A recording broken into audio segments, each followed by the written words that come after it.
Hello, everybody, and welcome back for another episode of Unpacking with Sarah. I'm your host, Sarah Westbrook. Just a quick reminder that we are changing the name of our podcast host to Unpacking with Sarah. Our goal is to be more inclusive and broaden our audience so that more people are interested in coming and learning the skills that you are already learning here today. So thank you so much for joining us. Today, as promised, we're going to be talking about the difference between top-down anxiety or bottom-up anxiety. We can also call that a top-down amygdala reaction or a bottom-up amygdala reaction. We're going to be in the beginning of today more educational, and at the second half, we're going to be a little bit more application. But the application is going to take us a couple of weeks to really get through. I do this on purpose because information overwhelm is a real thing. And if I just pound you with a whole bunch of information all at once, you're going to remember a small piece of it. But then putting it into context for you to actually utilize every piece of this at a time is going to be very complicated. You're going to miss steps. It's normal for you to then have increased amygdala stimulation, which means more anxiety, more depression, more of those 5 Fs. Remember, our 5 Fs are fight, flight, freeze, fawn, flop. Which we have talked about in the past. We're going to talk about those over and over and over again. You're going to get really familiar with that fight, flight, freeze, fawn, flop acronym, or the 5 Fs. I like to call them the 5 FUs because that's how they feel. And so today I am giving you just a small piece of this. A lot of you are going to be able to take that and just run wild with it. And that's a great thing. Most of us, though, are going to be like, okay, I get it a little bit. And as we continue to do these podcasts, it will unfold. Now, if you are joining us and watching these later in time, where we have, 12, 15, 20, 120 of these sessions up and running, I'm going to advise you slow down. Binge watching our show, it makes me feel really good. It really boosts our numbers. But when you listen to so many at one after the other, it does impair your ability to actually apply it. Again, information overload, information overwhelm is a real thing. And when we're trying to apply 8 or 9 new techniques all in one, we tend to get overwhelmed and we don't apply any of them as effectively. So I'm breaking these up into really small sessions on purpose so that way you can build every week on the skills that you learned last week. Again, remember, your homework assignment after every single one of these episodes is to take the application piece and practice it 3 to 5 times a week for 3 to 5 minutes every day. That's the fancy 15, 3 to 5, 3 to 5, every day, for 3 to 5 weeks. Okay. And that helps build your quote unquote muscle memory. It's not really muscle memory. Our muscles don't have that memory. That's brain memory. When you use it, you retain it. If you don't use it, you lose it. And so our goal there is to make sure that you're practicing these skills when you're calm. So that way, when you get activated, it's familiar to you and your brain is more likely to engage in the application piece, making these skills much more beneficial for you in the long run. Okay, so what is bottom up and top down? Alex, if you can pull up our nice little worksheet, I'm going to be reading off of mine. So if you notice the first section right here, these nice little arrows, it talks about what's the difference between bottom up or top down anxiety. Now, this worksheet will be available on my website in about 2 weeks for 99 cents. You can download it, print it off for yourself, and utilize it at home. Right now, I have my appointment to completely revamp the website for Monday for those of you in real time. And all of the worksheets and things that we're utilizing will be available to you. The worksheets that I've designed will be available at the cost of 99 cents a piece. And then the ones that are Adobe stock photos that I paid the license for, I can't charge you for those. So lucky you, you get those for free without having to go search for them. And then you can print those off. Okay, so bottom up anxiety is the type that I see most often with my first responders, my military personnel, individuals who have had that single traumatic event in which, so the best example I have is with my veterans. If a car backfires or fireworks go off, they hit the floor or they have that reaction to save your life immediately. What happens in bottom up anxiety is that the anxiety originates in that amygdala. So you get, first comes the amygdala, second comes the physiological response, third come your thoughts or how you think and feel about that. It is so reactive that you do not have much of a cognitive thought where you can actually do anything with that cognitive thought before you're already in that panicked response. Okay.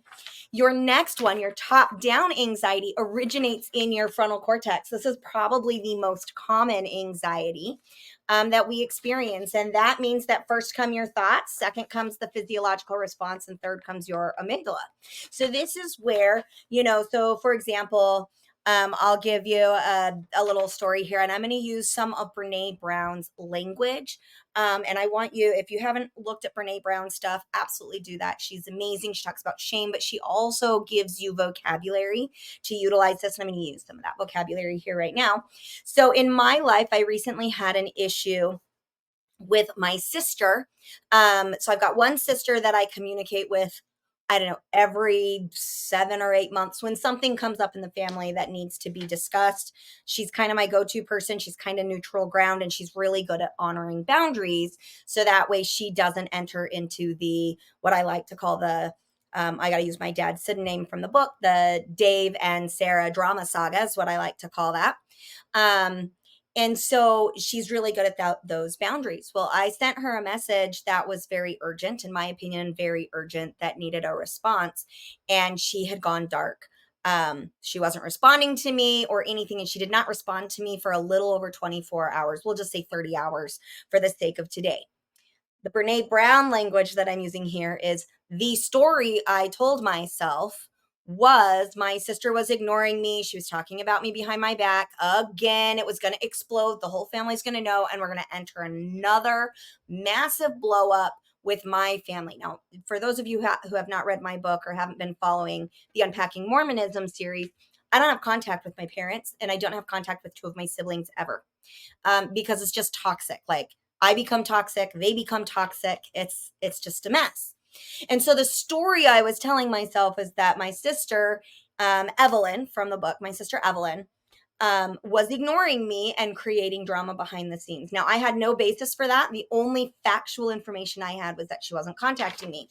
So this top-down anxiety response is the story I told myself in my frontal cortex was, she's creating drama. I then began to get that racing heart and that tunnel vision, and all I could think about for that whole day was how she's now betrayed me too, just like everybody else. I'm so tired of the Lee family picking on and scapegoating me and my kiddos. But my husband's the hero, just so y'all know. He's apparently a victim of my crazy and blah, blah, blah. Right? So that's my physiology. I then am getting that tension and the shakiness that we've talked about in the past that comes with anxiety. And third, my amygdala picks up on that, and then I'm done for the day. And coming out of that is very, very difficult. Again, this top-down anxiety is what's probably most common in a first world country, because we're not fighting for, most of us are not fighting for our lives every day. And if you are fighting for your life every day, please reach out to the numbers that are scrolling on the bottom of your screen. So the domestic violence hotline, which is 800-799-SAFE, or the child abuse hotline, which is 800, the number 4, the letter A, child. Or if you yourself are in a mental health crisis, call or text 988. So those are the numbers that are scrolling along the bottom of the screen. But most of us are not fighting for survival every single day. So again, that bottom up anxiety comes when there's no thought, and your anxiety attack or your amygdala reaction just pops up out of nowhere, and you either fight, flight, freeze, fawn, or flop. Okay. Without frontal cortex engagement. It just happens. Top down anxiety is where your frontal cortex starts creating a narrative.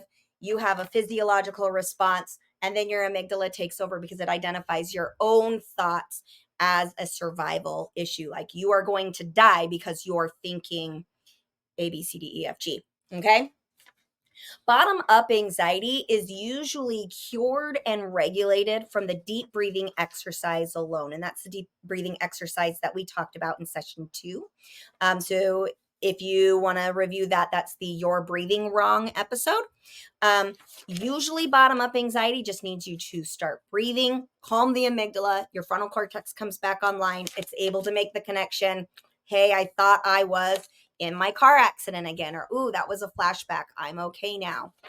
Top down anxiety requires a great deal more effort to get through it. And then I would like to say there is a such thing as bottom up, top down, where you cycle, meaning these are my veterans where they might hit the floor because of that car backfire. But then when their amygdala starts to come online, it creates a narrative. And then you're just in this nasty cycle of amygdala responses. So that's a real thing as well. The way that we work through bottom up, top down is the same way as we work through just simply top down anxiety. Step one is to separate yourself from the environment. And this can be very difficult to do. Remember that if you're in an argument with somebody, you need to give them a warning of when you're coming back. So this would look like, hey, I need about 20 minutes. Like, I'm really triggered. I need 20 minutes. I'm going to head outside and just take a breather. Then step number 2 is your breath work. Okay. You need to breathe.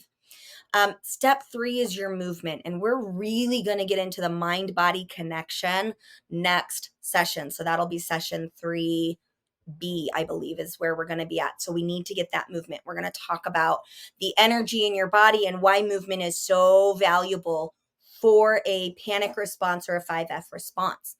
Step 4 is rest and recovery.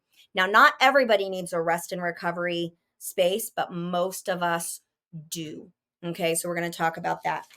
Remember, here at the bottom, when we're doing our bottom up or our top down, you can come at the bottom of the stairs. You've got your amygdala response. This is your smoke detector. Something's wrong. You need to get out.